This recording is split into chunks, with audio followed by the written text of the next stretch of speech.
Bem-vindos a mais um programa Elga e Você.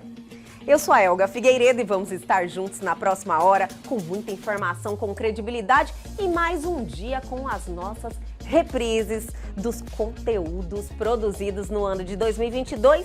E agora vamos apresentar um segmento que virou o carro-chefe do nosso programa e que muito nos orgulha. Vamos falar de saúde, que é o nosso bem mais precioso. Então já confere aí o nosso programaço de hoje. Os homens vivem menos porque eles se cuidam menos, eles procuram menos o médico, inclusive. As mulheres procuram, elas fazem prevenção. E prevenção é essencial. O cigarro, ele está tabagismos. Ele está envolvido com praticamente todos os tipos de câncer. É importante a gente saber o que está causando. Pode ser o músculo, que a gente chama do miofascial, pode ser o osso com osso, que é a faceta, ou pode ser o disco. HIV é o vírus, AIDS é a doença. Então, para ter AIDS, você tem que ter o vírus, o HIV. Agora, nem todo HIV vai evoluir para AIDS. Tudo isso e muito mais aqui no Elga e Você, que já começou.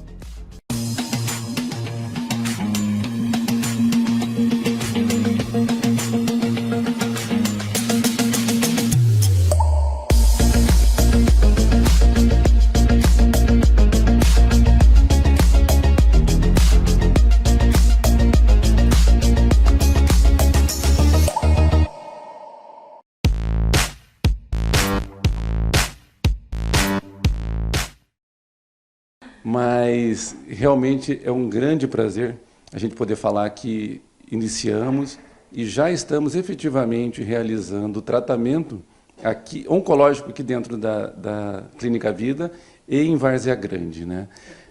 A Vida, ela traz esse diferencial, né, doutor, que são os atendimentos feitos aqui, o diagnóstico e principalmente trouxe a oncologia aqui para dentro da Vida com a mesma estrutura que tem em Cuiabá. É isso mesmo, doutor? Exatamente. A Clínica Vida tem esse diferencial da gente poder pegar todas as etapas de doenças, né? Não só falando de câncer especificamente, em que a pessoa vem fazer prevenção aqui, vem fazer exames e, uma vez que tem algum diagnóstico, possa realizar o tratamento aqui, do lado de cada ponte. A gente brinca que antes ninguém cruzava a ponte, né, para ir, era só o varzagrandense que ia para Cuiabá. E hoje a gente está vendo não só a população da Várzea Grande vindo aqui, mas tendo um movimento reverso aí de pessoal de Cuiabá vindo aqui na Clínica Vida e realizando o tratamento todo aqui, né? Doutor, olha, antes de adentrarmos aqui a estrutura da oncologia, aqui dentro da Vida, que é realmente uma oportunidade para todo mundo que está aqui em Várzea Grande e em Cuiabá também, porque a Vida traz uma estrutura maravilhosa, como o doutor falou, que vale a pena você vir aqui e fazer todos os procedimentos aqui. Mas eu quero falar sobre algo que eu sinto um impacto muito grande, que é essa quebra de tabu, doutor, em relação ao câncer. Sabe? As pessoas, às vezes, por desinformação ou por um preconceito e um medo, elas adiavam exames preventivos, elas tinham aquele medo, era uma sentença de morte e hoje já não é mais assim. Então, as pessoas estão ganhando essa consciência e informação também através de todo esse trabalho que a Oncologia faz, de trazer informação. E dentro do consultório, doutor, a resposta é a mesma? As pessoas têm ido ao consultório e fazendo o seu preventivo e estando mais atentos e responsáveis com a sua saúde? Sim, de um modo geral, sim. A gente ainda vê o pessoal de mais idade tendo um pouco mais de dificuldade para realmente procurar, porque ainda tem aquele tabu de que quem procura acha, isso acontece com as pessoas. E o homem também é mais... Continua, doutor, o homem... Continua quando fala de fazer exames, cuidar, não beber ou beber com moderação, manter o peso. Realmente, hoje a mulher se cuida muito mais, dá de 10-0 nos homens nesse sentido. Então, realmente, a gente está hoje mudando esse estigma, falando disso, né? Porque antes até... os entrevistadores não queriam falar muito de doença, de câncer, né? Mas não, hoje a gente fala como uma medida de saúde geral. As pessoas estão envelhecendo, é a segunda principal causa de doença. Então, assim, nós precisamos falar sobre isso, precisamos de informações boas, né? Precisamos desmistificar. Então, isso que a gente vem fazendo, você vem fazendo no seu programa, eu acho que está tendo realmente um retorno muito bacana, né, com isso. Fico muito feliz. E a gente fala disso dos pacientes, a gente comentava um pouco sobre isso, de entrevistas com pacientes, falando da situação, como é a pessoa que passou por isso poder falar, diferente do médico falar, e que pode realmente dar um testemunho do que passou, das dificuldades dentro de casa, no trabalho. Eu já tive pacientes que reclamam muito, que foram realmente estigmatizadas dentro do trabalho, quando se falava de câncer, do tratamento, de tudo. Então, hoje a gente tem realmente essa possibilidade de dar essa abertura, de falar sobre isso e poder melhorar o dia a dia dessas pessoas.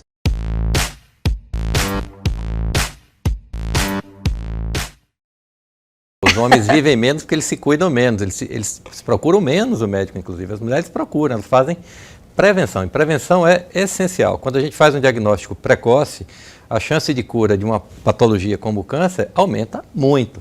Então, os homens são mais descuidados mesmo, né, em relação às mulheres. Por isso que é importante que se levante esse tema saúde do homem, para que a gente coloque na cabeça deles que eles também precisam fazer prevenção. Não são as mulheres só, não. Com certeza. Não é verdade? Então, passa por aí. Os homens são mais descuidados.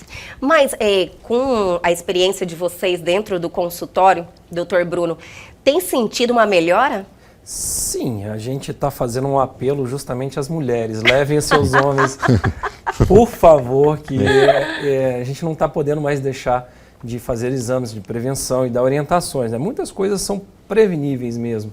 Sim. E a gente sempre faz aquele apelo para a família, né? Não deixe. Se você deixar para aquele senhor de 60, 70 anos para estar procurando um médico para falar sobre problemas de saúde, ele não vai, né? Agora, nos últimos tempos, isso tem melhorado bastante, porque a gente está envolvendo a família. E aí a família faz uma conscientização, e aí ao invés dele chegar com 60, 70, ele está chegando já com 50, 50 e poucos. Eu até tenho contato com os que passou dos 40, já está Já ligado tá lá na indo, questão do câncer de próstata, que é o número 1 lá, né? Que não deve ser feito ainda nessa faixa etária, a não ser que tenha algum tipo de característica diferente, mais em consulta que a gente explica e pesca essas informações, mas a partir dessa idade é fundamental fazer a prevenção, principalmente do segundo colocado, do terceiro colocado, que seria os cânceres do trato gastrointestinal, né, o câncer de cólon, o câncer de estômago. E nesse contexto a gente tem que sim ser numa idade mais nova, assim, você não pode esperar tanto tempo. Doutor, falando de saúde do homem, muitas vezes esse assunto é colocado em pauta somente em novembro, né? E eu acho que precisa de uma intensificação nesse tipo de assunto, porque já que, infelizmente, eles não têm essa consciência ainda, estão adquirindo isso agora, a gente tem que bater duro nessa tecla, né? O fato do homem estar começando a modificar o seu padrão de autocuidado, isso está refletindo também já em diagnóstico precoce, melhorando mortalidades que a gente tá observando que está diminuindo. Câncer de próstata, por exemplo, não é só porque está saindo pesquisa com novos remédios que a coisa está melhorando, a sobrevida vem aumentando. É porque realmente os diagnósticos estão sendo mais assertivos de forma mais precoce e você consegue tomar decisões mais efetivas. Sem dúvida. Né? Você vê a própria rotina lá na Clínica Vida de fazer endoscopia nos pacientes com câncer gástrico já no início, como que é importante isso aí e modifica a mortalidade, né? Doutor, vamos iniciar então pelo da próstata, né? Que eu acredito que seja o primeiro lá, que é o mais temido, porque todos os homens realmente têm esse receio. E infelizmente também tem o receio dos exames, né? Que existem hoje para fazer essa prevenção. Como é que está a questão do câncer de próstata? O doutor falou que está havendo diagnósticos precoces. Sim, tá. Melhorou isso? Vamos deixar resumido a parte da próstata, Sim. que ela acaba tendo um assunto mais forte em novembro, né? Sim. Mas de forma resumida. Todo homem, se chegar aos 90 anos de idade, vai ter câncer de próstata? Vai. Tem que se desesperar com isso? Não, não tem que se desesperar. A gente precisa só saber qual é o tipo de câncer de próstata que aquela pessoa vai ter. Ele pode ser do agressivo, esse vai precisar de tratamento, mas a maior parte ele vem de um câncer maligno, mas ele não é tão agressivo.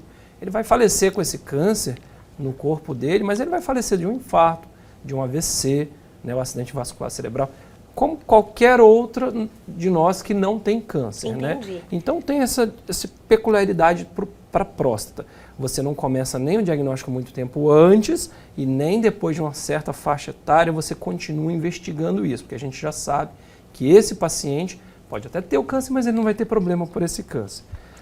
Entendi. Então a próstata ela tem esse raciocínio diferente dos outros todos. Apesar da próstata ser o número 1 disparado, né, a gente não pode ignorar que o segundo colocado já tem um alto índice. O terceiro colocado, inclusive, de câncer no homem, que é o de pulmão, vias aéreas, a letalidade é a primeira.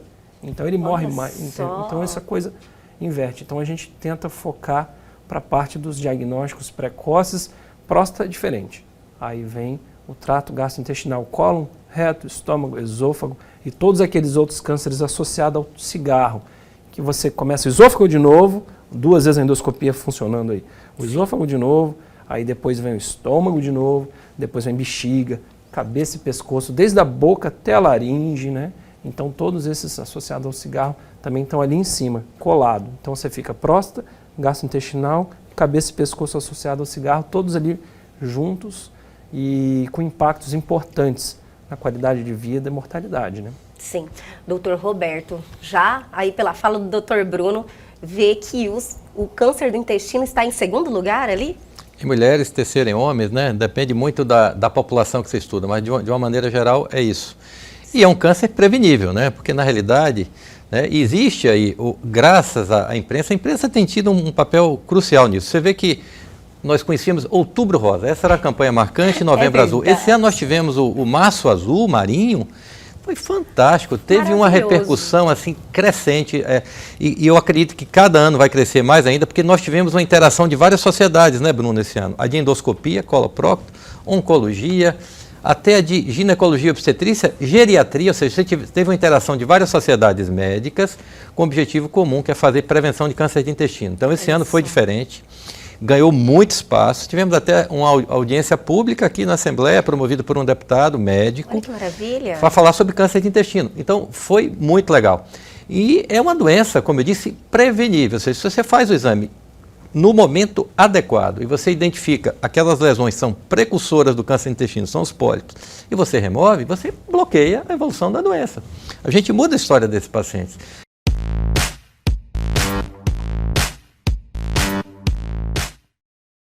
Todo mundo quer sempre melhorar, né? A gente não pode estar acostumado com o normal básico, a gente sempre quer estar melhor. Melhor em todos os sentidos, melhor na parte física, melhor na parte emocional, na parte psicológica. Então a gente tenta englobar como um todo, para a paciente ela sair da cirurgia não só com uma transformação física, mas com um propósito de vida diferente também. Eu falo assim para as pacientes, quando elas vêm numa consulta, eu sempre pergunto, o que te incomoda? Aí ela fala, a mama, o corpo, alguma coisa sempre incomoda. Mas aí eu sempre vejo o seguinte, bom, a gente tem um propósito e a gente precisa mudar não só a parte física, mas tudo que há em volta disso daí. E aí eu vejo que algumas pacientes, por exemplo, às vezes elas vêm com o marido, eu vejo que às vezes o marido está acima do peso, ela precisa emagrecer, eu falo, ó, o propósito vai ser para o casal. Ele tem que te ajudar e tem que ir junto. Aí já peço a bioimpedância, já coloco o propósito para a família toda já em casa. E você vê que muda tudo, toda a família muda. Com certeza. Na realidade fica até mais fácil, né? Quando todo mundo abraça a causa. E é saúde, né, doutor, também? Sim, sim, com certeza. E um apoia o outro, né? Porque eu atendo 80% é casal, né? Então eu sempre falo, ó, o marido ele precisa apoiar a mulher e vice-versa. Então eu brinco, ele falou assim, quando vocês vão no supermercado, quando vocês compram alguma coisa, o negócio já começa aí, na ida ao supermercado. Então a gente já tem que combinar algumas coisas aqui pro casal, entendeu? Sim. Porque não tem como ter algo na geladeira que um vai comer e o outro não vai. É muito difícil, tudo fica mais difícil. Mas quando o propósito ele tá unido, tudo vai mais fácil. Existe uma estatística, tanto mundial quanto brasileira, que é geralmente a prótese e a lipoaspiração. E cada ano fica ali na briga. Às vezes a prótese está em primeiro? Então, cada ano fica na briga. O último ano foi a lipoaspiração que ganhou. Mas assim, é muito questão de ano. Às vezes tem um ano que a prótese ganha, outro ali para aspiração ganha, mas de todas as cirurgias, comparado com rinoplastia, orelha, facelift, são as duas que ficam lá em cima, em primeiro e segundo lugar. O que muda às vezes é a ordem, dependendo do ano.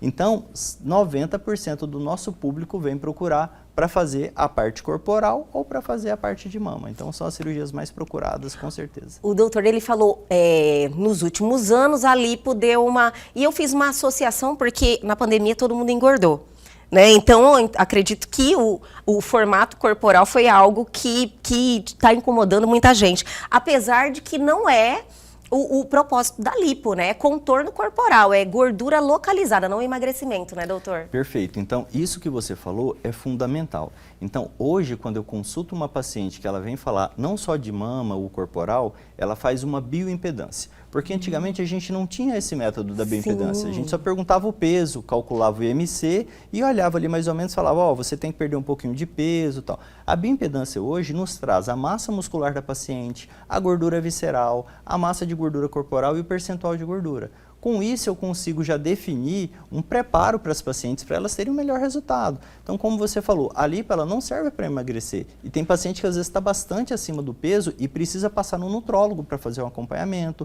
Às vezes ela tem uma alteração hormonal, por exemplo, um hipotireoidismo, que faz com que ela não consiga perder peso. E se ela não acompanhar com um profissional, ela vai ter uma dificuldade. Então, isso é um preparo para a cirurgia que a gente coloca uma meta. E no segundo tempo, ela vai ter que bater a nossa meta, porque todo mundo quer um resultado nota 10. E eu falo para as pacientes, olha, eu também quero um resultado nota 10. Eu quero que você com um corpo top que você nunca teve antes. Só que, do nota 10, 5 vai depender de tudo que eu tenho de tecnologia, mas 5 vai depender de você. É a nossa somatória que vai dar os 10. Entendi. E aí eu coloco a meta para a paciente, para ela fazer os 5 dela e eu vou garantir o meu 5.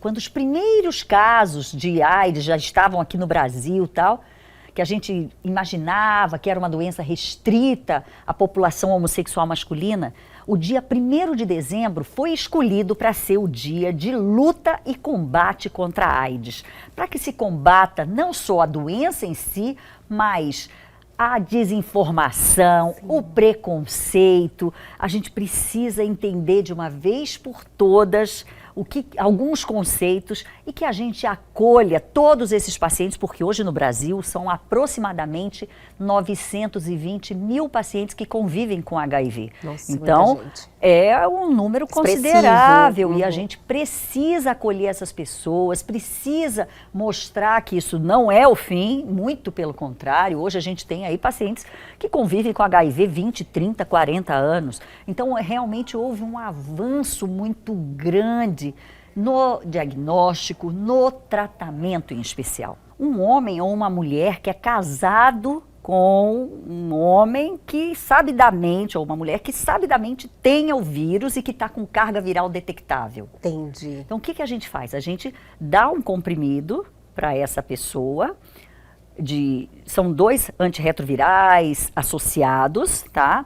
Dá esse comprimido para essa pessoa diariamente e aí eles então mantêm a relação sexual e com isso a gente consegue evitar o HIV em cerca de 90% dos casos. É verdade. Doutora, eu fiquei sabendo disso, falei, vou aproveitar a presença da doutora Nath, vou perguntar. Isso então, é chamado uma de realidade. PrEP, Sim. profilaxia pré-exposição. Então a gente sabe que aquele casal, um deles tem o HIV, então a gente já dá a profilaxia, dá a medicação, são 2 antirretrovirais associados, e o paciente, então, vai tomar aquele comprimido.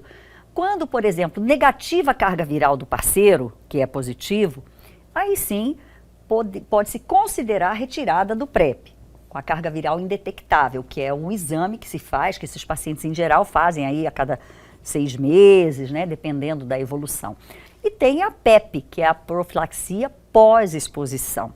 E o que é essa pós-exposição?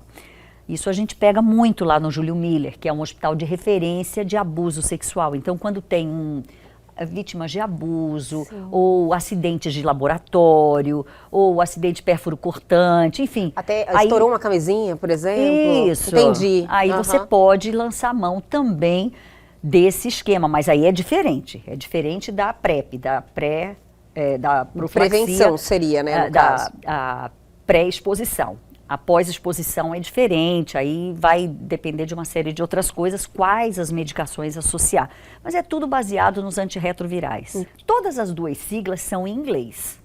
HIV é uma sigla em inglês e AIDS é uma sigla em inglês. Entendi. Então, o que é o HIV? É uma sigla em inglês que é o nome do vírus, é o vírus da imunodeficiência humana. HIV, Human Immunodeficient Virus, vírus da imunodeficiência humana. Então, HIV é o vírus. E AIDS, Acquired Immunodeficient Syndrome, síndrome da imunodeficiência adquirida, é a doença. Então, HIV é o vírus, AIDS é a doença. Então, para ter AIDS, você tem que ter o vírus, Entendi. o HIV. Agora, nem todo HIV vai evoluir para AIDS. E hoje a tendência é que não evolua. Sim. Por quê? Porque os medicamentos, os antirretrovirais, todas as classes de medicamento que hoje a gente tem, são fantásticos e têm mantido aí os pacientes muito bem por muitos anos.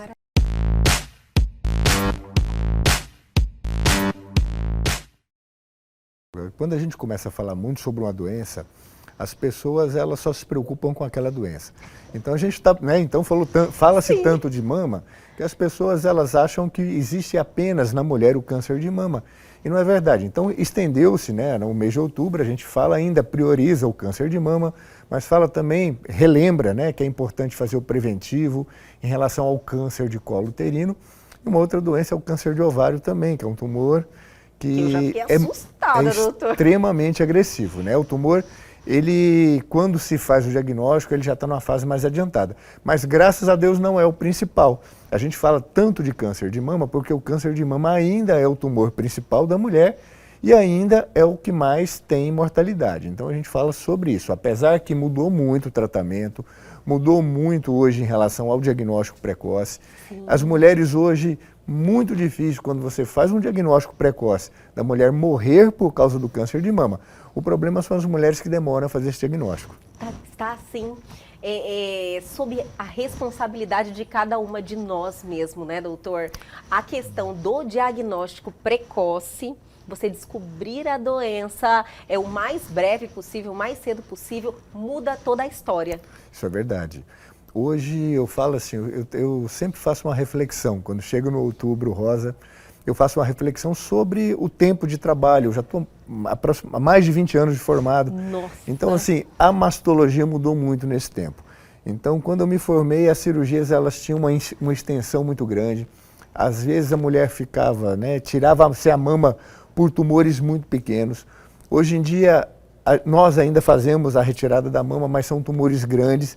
Quando o tumor é pequeno, basta você tirar o tumor com a margem de segurança. O tratamento com quimioterapia avançou bastante. Antes a gente tinha 4, 5 drogas só para fazer quimioterapia. Hoje em dia tem mais de 20. Olha, então, assim, eu posso dizer para você hoje que o tratamento de mama, ele é individualizado. Então, não adianta uma pessoa falar, olha, eu fiz o tratamento e o seu vai ser igual. Na maioria das vezes não é. Então, nós temos tecnologia hoje para o tratamento ele ser individualizado. E nós temos tecnologia hoje para dizer que a paciente vai ser curada. Nódulos até 3, 4 centímetros, a chance de cura é quase 100%. Então, assim, está muito... Hoje, assim, houve um avanço em relação ao câncer de mama, houve um avanço muito grande mesmo, né, doutor? Houve um avanço. Não sei também, né? A gente sempre acompanha os países mais desenvolvidos. Então, como sempre foi um problema de saúde pública nos Estados Unidos e na Europa, o câncer de mama, e o câncer de colo uterino nem tanto, então a preocupação, o desenvolvimento sempre foi mais para o câncer de mama. Sim. Então, assim, houve-se realmente muitas mudanças. Inclusive, a gente hoje fala sobre imunoterapia, fala sobre hormonioterapia, coisas que há 10 anos atrás a gente não fazia. Não, né? Teste genético, né, para mutação, se a pessoa Sim. tem a mutação do câncer de mama ou não. Muitas novidades. Sim, bastante. E mudou. Então eu falo assim, o mundo vai mudando E a medicina e o tratamento do câncer de mama mudou e mudou numa velocidade muito grande.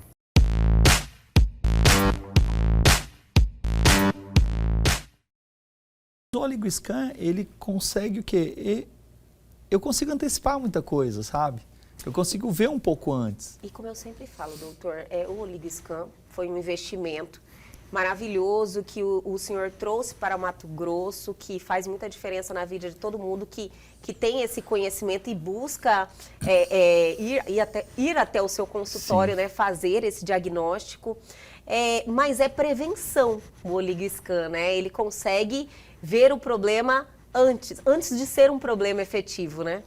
Olha, Elga, a gente pode falar que ele é assim, ele previne, ele também detecta e ele consegue ver também o que está crônico, né? Olha. O que está... Entendi.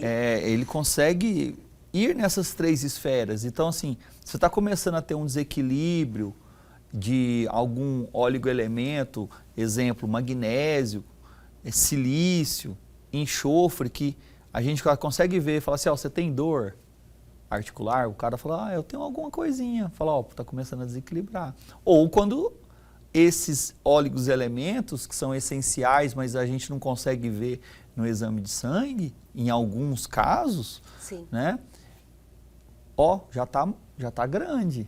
Então, ó, você tá com muita dor, aí às vezes a pessoa já vem com essa reclamação, com esse sintoma. Entendi. Né? Tem coisa que a gente fala, ó, você tem isso? Ele fala, nossa, não tenho, como você sabe?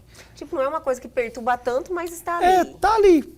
Né? Tá ali. Já tá tem... dando atenção, né? Deixando para depois. Já tem coisas no paciente que ele tá vindo por aquilo. Sim. E tem coisas que eu consigo descobrir e falar, ó, isso aqui tá causando isso, isso e isso. Se a gente não tratar, vai evoluir para isso. Doutor, para ficarmos assim mais claros e trazer assim a informação ao conhecimento do nosso telespectador, Claro. O senhor consegue trazer um caso prático? Claro. Tipo assim, alguém que sofre de muita dor, que esteve no seu consultório, fez o diagnóstico pelo OligoScan. Olha, eu tenho vou colocar uma paciente que ela já está com a gente mais ou menos assim, uns 4 anos. Olha só. É uma menina jovem, que a gente fala, né, 30 e poucos anos, da área da saúde, né? E ela já vinha para o meu consultório com uma questão de ansiedade. Isso há quase 4 anos, 5 anos atrás. Mas de 1 ano para cá, ela chega no meu consultório e fala, Igor, eu estou com muita dor. Dor em geral? Dor em geral. Nossa. Então, dor na face, dor lombar, dor sacral. Então, ela é dor de cabeça. Ela falava, Igor, dói tudo. Dói tudo? Dói tudo, literalmente. Gente, que sofrimento. Doía tudo. E dói o tempo todo? O tempo todo. E na hora que a gente foi fazer o OligoScan nela, eu comecei, aí eu falei assim, ó, você tem deficiência desse mineral que é silício, você tem deficiência desse mineral que é enxofre, você tem deficiência de magnésio, você está com deficiência disso, você está intoxicada com metal pesado, você está intoxicada com alumínio, você está intoxicada com mercúrio. Toda desequilibrada. E aí, eu falei assim, olha, vamos fazer assim? Me dá 1 mês. Vai todos os médicos, vai, tira ressonância, tira tudo e me dá 1 mês. E aí nós criamos um protocolo de tratamento com ela. Então nós começamos, né, fizemos o OligoScan, fizemos a microfisioterapia, que é uma paciente que eu já atendi. Sim. Começamos a fazer terapias com ela, com ozônio, para que a gente possa o quê? Tirar um pouco essa inflamação sistêmica. Sim. Do corpo inteiro. Corpo inteiro. Fizemos aplicações locais de ozônio nesses locais, né? Cervical, lombar. Depois entramos com terapias injetáveis, né? Terapias injetáveis específicas para o local. Ela estava muito fadigada, muito cansada. Entramos com encapsulados, que é específico isso. E fizemos um detox de fígado e outros. 3 semanas após, sem dor.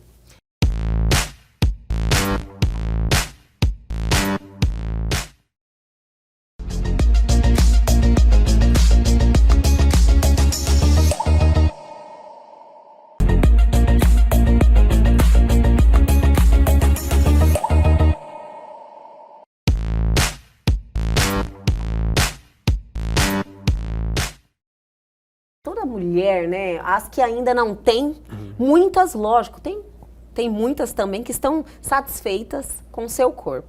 Mas, conversando pela nossa experiência com amigas, muitas têm aquele sonho ainda de colocar o silicone.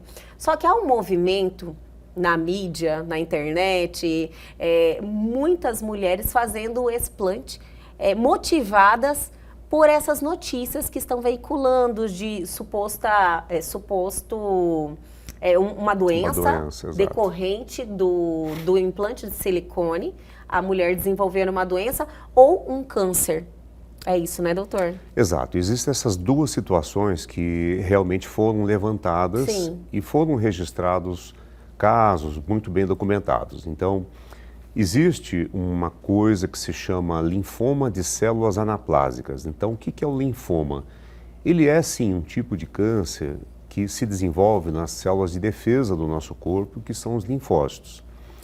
O linfoma é um tipo de doença que se classifica em inúmeros tipos. E existe um tipo bastante raro que pode estar relacionado à presença do implante de silicone, que se chama linfoma de células anaplásicas. Ele é um tipo bem raro de linfoma, ele é facilmente tratado. 90% das pacientes vão precisar simplesmente remover a prótese e remover aquela cápsula que o organismo cria em volta do implante e ela vai estar curada apenas com a cirurgia. A incidência desse tipo raríssimo de tumor é aproximadamente um caso para cada 150 mil ou 200 mil mulheres. Para você ter uma ideia, Elga, nos últimos 20, 30 anos, nós tivemos apenas 12 casos registrados no país, no Brasil. Doutor, somente? Somente 12 casos. E nós temos, no Brasil, é o segundo maior país em números de implantes de silicone. Sim. Aproximadamente, então, tem muita mulher com muita silicone. Mulher. A estimativa é que aproximadamente 250 mil mulheres colocam implantes nas mamas no país. Então, a incidência é extremamente rara. Isso causou nos Estados Unidos a necessidade das indústrias incluírem esta informação na bula do produto. Então, tá lá, tipo, contraindicação, exato, lá, tem que um efeito colateral? Não, é como uma possível reação. Sim. A possibilidade de haver a identificação desse tipo. A pessoa que colocou tem que estar consciente disso. Exatamente. Essa informação precisa ser colocada para o paciente. E essa informação, agora, ela tem que estar presente na bula da prótese. Mas, doutor, só uma dúvida. Lá, a incidência é maior? Nos Estados Unidos? Sim, a casuística que eles demonstraram, apresentaram nos congressos há 2, 3 anos, é uma casuística que nenhum outro país do mundo tem. Então, isso causou também uma certa estranheza. Lógico que os Estados Unidos ele tem uma capacidade de registro muito maior. Entendi. Então, é um país onde se estuda mais e se registra mais, né? Eles têm já uma tradição com isso. Mas o que fez é que o FDA ele não proibiu o uso da prótese de silicone. Ele apenas obrigou aos fabricantes a incluir essa informação na bula do produto. Então, a mulher só precisa saber que existe esse tipo raríssimo de linfoma, mas isso não contraindica de forma absoluta o uso do implante de silicone. Ele não foi banido pelos órgãos reguladores. Então, essa informação... Então, é seguro ainda, ele né, doutor? É seguro, exatamente. Como qualquer remédio, se você for ler a bula, existem contraindicações, existem efeitos colaterais. Se a bula a gente nem toma, né, sim, doutor? Né? Ou você tem todas as reações, exato. Né? Então, o que a gente precisa, como médico, é saber o tamanho disso, né? Até que ponto realmente nós vamos contraindicar o uso da prótese em função desse fato.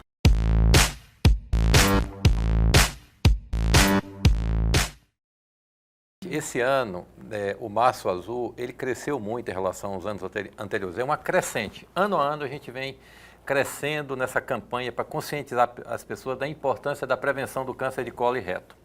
Você tem uma ideia, Elga, nos anos anteriores, basicamente duas sociedades encampavam essa campanha, que era a Sociedade Brasileira de Endoscopia e a Sociedade Brasileira de Coloproctologia. Esse ano se ampliou o universo, porque o câncer de intestino é interface com várias especialidades. Então, além da Sociedade de Endoscopia e de Coloproctologia, nós temos hoje a Sociedade Brasileira de Ginecologia e Obstetrícia, FEBRASGO, Sociedade Brasileira de Geriatria e outras sociedades, além da AMB, que é a Associação Médica Brasileira. Ou seja, todas essas entidades juntas com o objetivo comum, conscientizar a população da importância do diagnóstico precoce do câncer de colo e reto. Porque quando a gente faz o diagnóstico precoce, a gente resolve muitas vezes na colonoscopia, que é um exame padrão ouro para diagnóstico, né? E ainda assim, quando a gente não faz o diagnóstico na colonoscopia, a gente tem condição de fazer um diagnóstico mais precoce, e mesmo que essas pessoas sejam encaminhadas para um procedimento cirúrgico, certamente o prognóstico será melhor, porque essas lesões não serão lesões invasivas, com acometimento à distância, como a gente chama de metástases, enfim, o prognóstico do paciente muda muito, muda da água para o vinho. Doutor, pelas pesquisas que eu venho me informando, eu vejo que o crescimento ainda é algo preocupante. Porém, a questão também que eu percebi pelos dados da diminuição da idade em que tem encontrado o câncer de colo retal. No caso de jovens de 20, 30 anos, já existe esse registro. O senhor acredita que tem a ver com o quê? O estilo de vida, alimentação? Provavelmente. Na realidade, assim, o câncer de colo e reto, ele realmente tem assustado não só no Brasil, mas o mundo inteiro, na Europa, Estados Unidos, enfim, o mundo como um todo. Sim. Porque a incidência entre 40 e 50 anos explodiu de uma forma assim, significativa. E a gente observa, a gente que é endoscopista, a gente observa às vezes pessoas entre 30 e 40 anos com câncer de intestino, pessoas com entre 20 e 30 anos, claro que com incidência muito menor. Mas essa faixa etária entre 40 e 50 anos, houve uma mudança significativa nas últimas décadas. Prova disso é que a recomendação dos Estados Unidos já não é mais a mesma recomendação do Brasil e do resto do mundo, ou seja, realização da primeira colonoscopia aos 50 anos aqui. Lá não, já é a partir dos 45 anos. Nossa, já diminuiu 5 anos. Diminuiu sim, porque eles já identificaram essa tendência entre 40 e 50 anos. Eu não tenho dúvida que no Brasil e no resto do mundo a gente vai seguir a mesma tendência. Vai seguir a tendência da Sociedade Americana de Câncer, né, que já indica lá a primeira colonoscopia a partir dos 45 anos, em indivíduos que não têm história familiar. Porque tem esse detalhe, né, doutor? Quando existe a história familiar de um ou mais casos, a gente antecipa 5 anos, 10 anos, porque a gente sabe que o câncer de intestino ele tem uma tendência familiar muito forte. Eu diria que a genética é muito forte no câncer de intestino. Aí vem outros fatores, o ambiente, né? Não precisa dizer, já ficou claro, né? E quando você vai baixando a incidência nas faixas etárias inferiores, é porque alguma coisa do ponto de vista ambiental está acontecendo. Isso é fato, né? Os fatores ambientais têm influenciado muito. Demais. Primeiro, no aumento da incidência. Segundo, na precocidade do aparecimento do câncer de intestino. Então, isso é fato. Aí, se você for me perguntar quais são esses fatores, são vários, né? São vários, né? Então, a gente diz aí que os fatores alimentares, né? Então, essas dietas ricas em gorduras, frituras, embutidos, são fatores de risco. Por outro lado, nós temos uma balança de proteção. Quanto maior nós ingerirmos as fibras, menor será o risco de aparecimento de câncer de colo e reto. Então, de um lado da balança, aumentando o risco, gorduras, frituras e embutidos. Do outro lado da balança, diminuindo o risco, dieta rica em fibras. Então, essa balança aí tem que estar equilibrada. E se a gente puder jogar para cima as fibras, né? As verduras, os legumes, as frutas, melhor.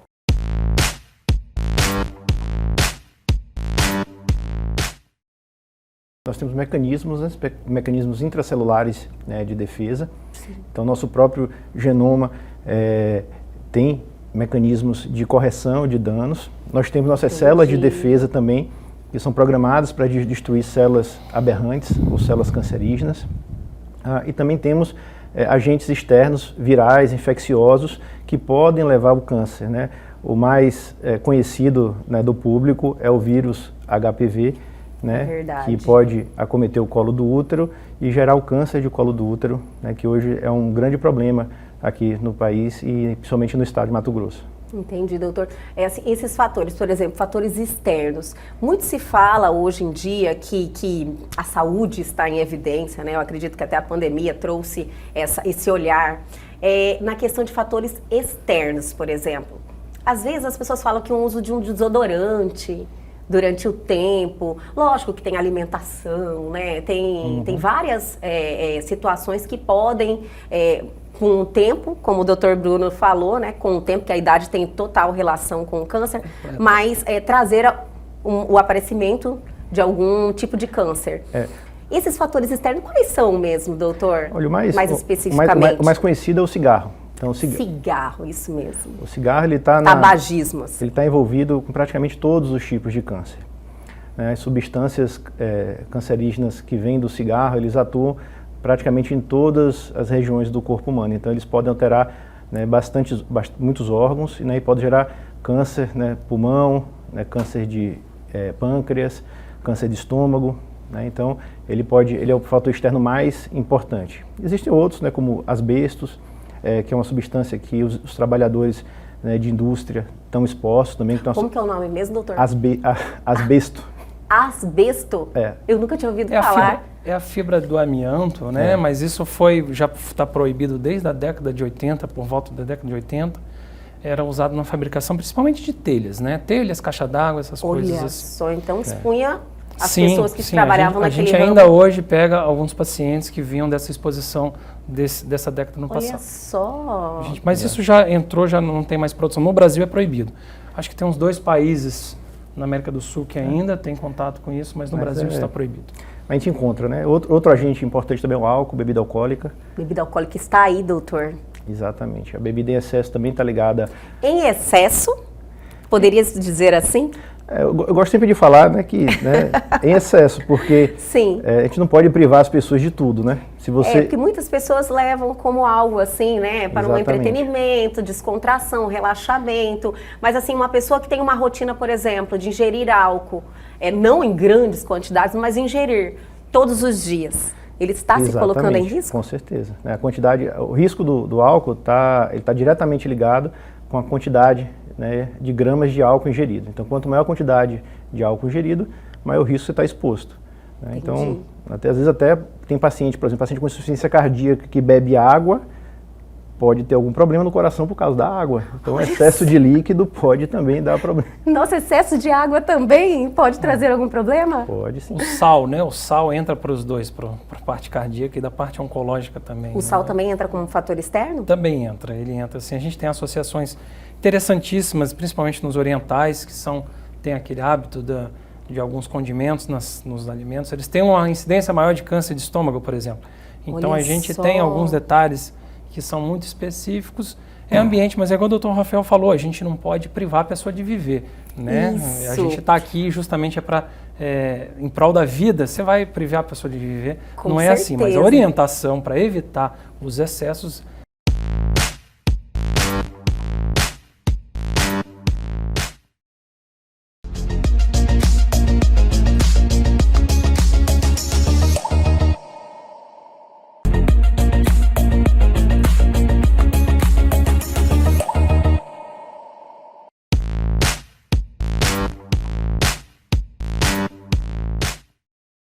Eu percebo, doutora, principalmente dando uma lida em relação aos números, a incidência do que nós vamos falar hoje, que é o câncer de colo de útero, eu senti que as mulheres, infelizmente, ainda não estão levando tão a sério essa rotina com o ginecologista, demora muito para ir colher o seu preventivo, e isso para uma doença silenciosa como o câncer de colo de útero, chega em um estágio que já não tem mais o que fazer, né? Sim, e o diagnóstico precoce do câncer de colo, né, ou de uma lesão precursora, ele causa cura em até quase 100% dos casos. Então, como não é importante você fazer um diagnóstico precoce, né? E como é uma doença altamente silenciosa, a gente vê que às vezes pode dar um sangramentinho na relação sexual, um corrimentinho com um pouquinho de sangue, mas na maioria dos casos a mulher ela não tem sintoma algum na fase inicial da doença.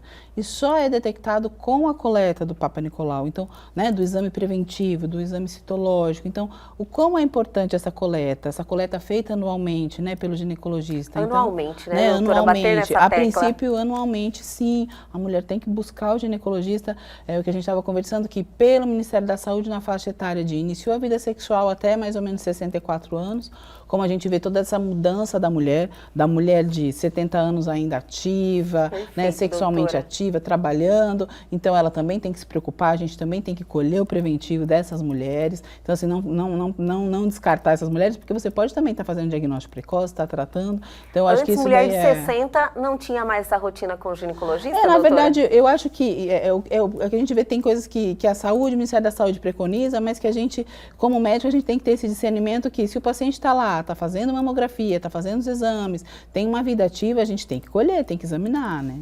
Sim, eu acredito que são procedimentos antigos também, né? Sim, sim. E agora sim. tem que mudar, porque tudo mudou. Tudo mudou. A mulher de 60 era a população de 40 do Brasil, antes, a de 30, não é verdade, a população doutor? do Brasil, ela está envelhecendo. Então, assim, lógico, isso traz coisas boas e coisas ruins. Então, uma das coisas é que a mulher de 60, 70 anos, hoje ela não é mais aquela vozinha que fica em casa. Ela é uma mulher produtiva, que trabalha, que tem seu companheiro, que tem sua vida sexual, que quer estar bem, que quer fazer esporte. Então, assim, o perfil mudou, né? O perfil da mulher, do homem mudou. Então, a gente tem que, também a medicina tem que acompanhar isso daí, né? Doutora, então, aumentou então essa idade, lógico, né? As mulheres até 70, 80 anos precisam também ter essa atenção. Sim, elas estão indo para o ginecologista para fazer sua mamografia, colhe seu preventivo também. Né? Perfeito.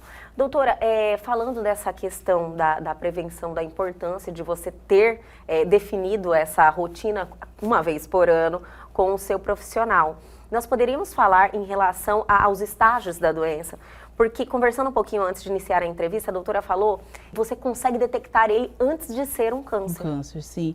É o que a gente estava conversando. O câncer de colo de útero, gente, ele é o único que você detecta na fase de antes de ser um câncer. Vamos colocar assim. Não é. É uma fase de displasia, que seria um processo inflamatório intenso no colo, que são 3 graus. O leve, o moderado e o grave. A gente chama de NIC. Né? Você tem o 1, 2 e o 3. O 3 já é uma lesão mais grave, uma lesão precursora de um CA in situ de colo de útero. E você tem um tratamento próprio para cada estágio, NIC 1, NIC 2, NIC 3, cada um desses você tem um tratamento específico para essa fase. O NIC 1, em 60% dos casos, ele pode até sarar sozinho, então o médico que acompanha o NIC 1 não é ruim, ele acompanha a cada 3 meses. Ele vai monitorando. Vai monitorando, se não tiver sucesso, né, faz ali um procedimento, uma cauterização, uma conização, mas é totalmente detectável antes de você ter um CA in situ de colo. Então, busque um ginecologista, faça seu exame preventivo. Eu acho que isso, assim, você não tem justificativa para ter uma lesão de colo avançada, porque você tem um diagnóstico precoce, você tem tratamento. Então, é só um autocuidado mesmo que às vezes está faltando, né? O autocuidado.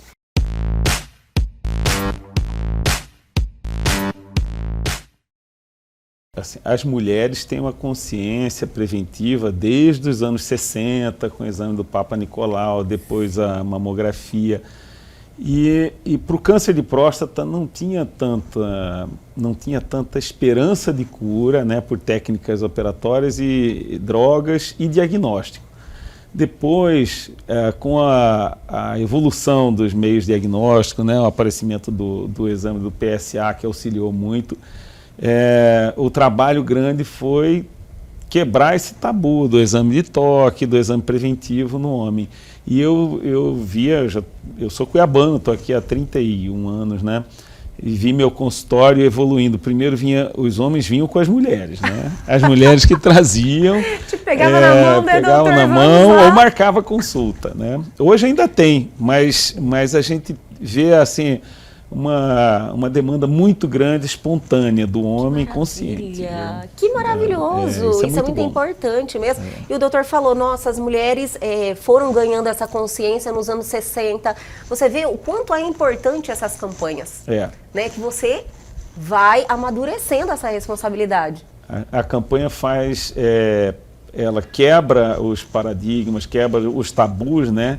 E traz a discussão na sociedade, numa festinha de aniversário, numa reunião, dentro do trabalho, e as pessoas vão se conscientizando da necessidade de fazer um diagnóstico precoce. Como o Bruno falou, o câncer de próstata não foge dessa necessidade de um diagnóstico precoce para ser curável, né, para ser melhor tratado, né, Bruno? O doutor Carlos falou sobre essa evolução na questão dos tratamentos, doutor Bruno. Como estamos hoje? Como estamos? Para onde vamos, né? Para onde vamos? Famosa pergunta, né? Notícias boas? Não, a gente está passando por um momento de descobertas tecnológicas fantásticas. A parte de cirurgia robótica, eu nem posso falar do lado do Dr. Burel, nem devo comentar sobre isso. Cirurgião, né? Exatamente. Mas, enfim, as chances de cura estão muito altas no diagnóstico precoce. E a parte, quando o tumor já está localmente avançado, é que entra a minha especialidade. Sim. A gente está tendo acesso a informações recentemente, se você for lá no Google procurar terapia tripla para câncer de próstata, foi aprovada no Brasil, então tem coisas novas surgindo, muito boas, mas a gente continua falando que a insistência do Novembro Azul é para conscientização do diagnóstico precoce, para não precisar esse ponto todo de tratamento, a gente conseguir fazer a cirurgia, ponto, né, exatamente, doutor? ou a radioterapia como uma forma de cura, né? Não chegar a precisar tantos tratamentos assim. Mas quebrar, doutor, esse tabu de quem procura acha. Geralmente o homem fala isso, né? Isso é uma coisa antiga, né, doutor? Meu pai falava isso, eu não tô doente, eu não tô doente. Quem procura acha, eu não vou, né? Então, é justamente nesse ponto que a gente precisa conscientizar, porque se você vai lá, mantém a sua rotina da prevenção, faz os seus exames, quando é detectado alguma irregularidade, tudo é mais fácil, né, doutor? Sim. É interessante o câncer de próstata nesse contexto de diagnóstico precoce, ele não é igual ao câncer de mama, sabe? Que a gente fala, você tem alguns tipos de tumores de próstata que você não deve fazer nada na hora que se diagnostica.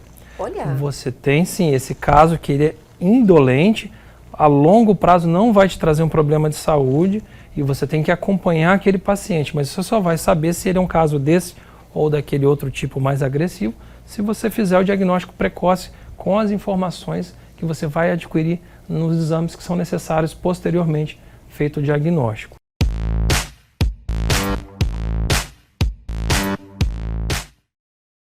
A coluna aqui, a gente tem as vértebras, desde a parte da cervical até aqui embaixo a lombar. Então ela é dividida em coluna cervical, que é essa região, até esse osso mais saliente que a gente tem. Sim. Depois a coluna dorsal ou torácica. E essa mais baixa, que é a dor lombar. Essa é a mais que a gente mais fala sobre dor lombar, é mais prevalente. E aqui tem a ligação da bacia com o osso. E por último, que a gente chama de sacroiliaca, que é o finalzinho da coluna. Então, lombar acima da bacia. Acima da bacia, exatamente. Essa faixa aqui, que é a região da bacia. Então, existem várias estruturas que podem causar dor, a dor lombar. Então, pode ser musculatura, porque, veja bem, a gente tem o osso, né? E aí a gente tem a musculatura que vai se ligar ao osso, tem os ligamentos. Então, a gente tem o disco, que daí acho que essa aqui vai conseguir ver melhor. Visualizar melhor, que é essa daqui. Então, a coluna da gente é formada por um osso, um disco e um osso. O disco é como se fosse um amortecedor. Então, ele tem... Gente, como o ser humano é perfeito. Perfeito. Doutora! Nossa, é perfeito. Perfeito demais. Ele tem... O disco, ele tem umas fibras, que a gente chama fibras concêntricas, que dependendo da genética, do esforço, do trabalho, essas fibras podem romper e aí elas podem sair para fora do disco. E esse amarelinho é o nervinho. Então, de cada parte do osso sai um nervinho. E esse nervinho, quando chega no bumbum, é o famoso ciático. Muitas vezes falam, eu estou com uma dor na ciática. Sim. Né? Então, é a junção de todos esses nervos que vira ciática. E essa ciática ela vai irradiar até o dedão do pé. Por isso que às vezes a pessoa fala, mas não está doendo minha coluna e está doendo minha perna.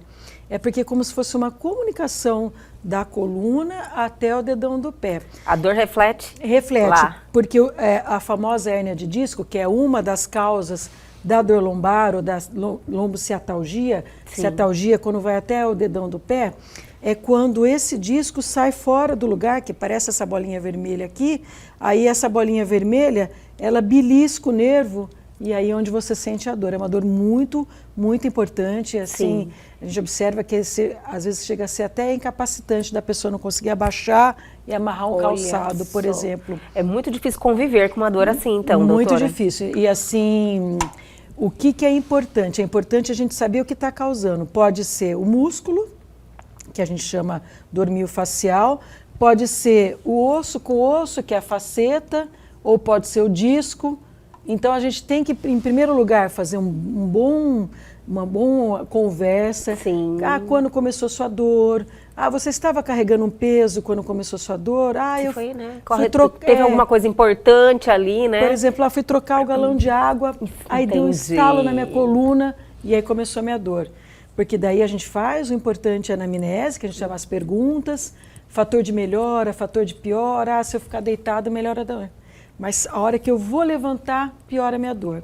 Então a gente tem que caracterizar o tipo da dor e depois, se necessário, fazer um exame complementar, o nome está falando complementar, né, que é uma ressonância, um raio-x, porque às vezes muitos pacientes chegam lá e mostram, olha, eu estou com uma hérnia de disco. Mas primeiro você precisa saber se é a hérnia de disco que está causando a dor. Entendi. Entendeu? Aí você tem que examinar o paciente, pode ser só uma dor muscular, uma postura inadequada. Então eu costumo... Até um colchão, né, o colchão também. Eu acredito que o colchão é uma das causas... Uma das causas, né? Que acarreta certas dores nas costas, né? Exatamente. Porque o colchão, se você ficar muito tempo, ele vai fazendo o formato do seu corpo. Sim. E aí, às vezes é melhor você... O desenho, né? O desenho. Daí você sai um pouquinho, daí ele já está mais alto, né? Então, às vezes, a cada 5 anos é importante trocar o colchão. Às vezes você pode estar virando ele para não ficar no mesmo formato. Sim. Né? E tem várias densidades de colchão, porque às vezes o colchão muito, muito duro também fica uma postura que pode doer sua coluna.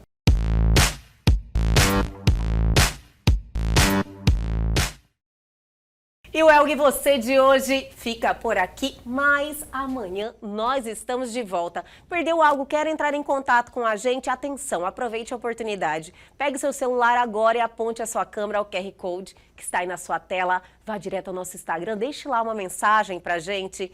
Ou para o nosso canal no YouTube. E tem um conteúdo fantástico lá só te esperando. Aguardo vocês amanhã aqui na TV Pantanal, canal 22.1.